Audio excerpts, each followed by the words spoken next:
United nation की तहकीक के मुताबिक 2050 तक दुनिया की आबादी 9.1 बिलियन लोगों तक पहुंच जाएगी। ये आबादी आज की मौजूदा आबादी से 34% ज़्यादा है। इतनी बड़ी आबादी को भूख से बचाने के लिए खुराक की फराहमी और पैदावार में 70% तक इजाफा होना चाहिए। इंसान की बुनियादी ग़िज़ा में मछली भी शामिल है, जो कि दुनिया के कई खित्तों में रोज़ की बुनियादी खुराक का दर्जा रखती है।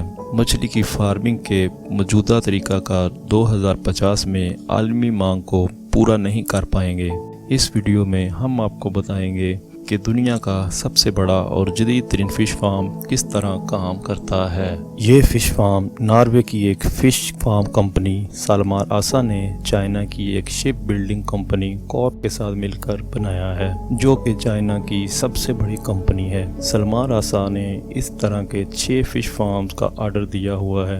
ये फार्म इसी प्रिंसिपल पर डिज़ाइन किए गए हैं जिस तरह ऑफशोर ऑयल रिग डिज़ाइन किए गए हैं। इस तरह का पहला प्लान 2017 में चाइना में बनाया गया। इस देवहैकल फिश फार्म को चाइना से नॉर्वे समुद्र के जरिए शिफ्ट करने में 11 हफ्ते लगे। आप इस फार्म की जिसामत का अंदाज़ा इस बात से लगा सकते हैं कि सफ़र के दौरान कुछ साउथ अफ्रीकियों ने इसे स्पेसशिप समझ लिया था, क्योंकि ये साइज़ में बहुत बड़ा था और मुसलसल मूव कर रहा था। ये फ़िश फार्म नॉर्वे की फ़िश फार्मिंग की प्रोडक्शन में नुमाया इजाफा करेगा। ये फ़िश फार्म दुनिया के जदीद तरीन सिस्टम से लैस है, जिनमें automatic phishing, hydrological monitoring, deep sea positioning और बायोलॉजिकल लाइटनिंग सिस्टम शामिल हैं। ये फार्म 110 मीटर चौड़ा और 67 मीटर ऊंचा है।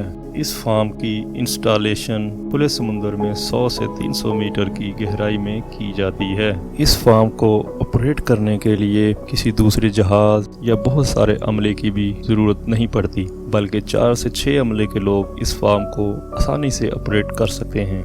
इस फार्म को 25 साल सर्विस में रहने के लिए डिज़ाइन किया गया है और ये ताकतवर टाइफून्स, अर्थक्वेक्स जो कि 12 पॉइंट तक बर्दाश्त कर सकता है। ये एक ही वक्त में 1.5 मिलियन मछली की अफजाइश कर सकता है।